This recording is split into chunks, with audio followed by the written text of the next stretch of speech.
तेरी का राज बता क्यों मारा खून उबाला रे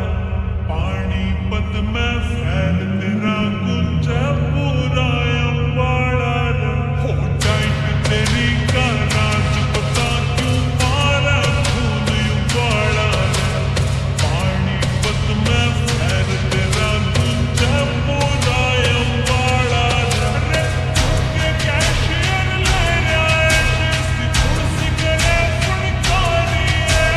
ना चलता तेरा बिजनेस कोई न जॉब तेरी सरकारी है ना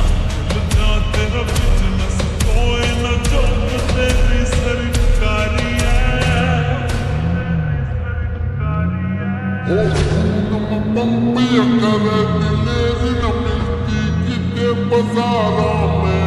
सोया की रे बात छोड़ तू ढूंढ के दिखा हजारों में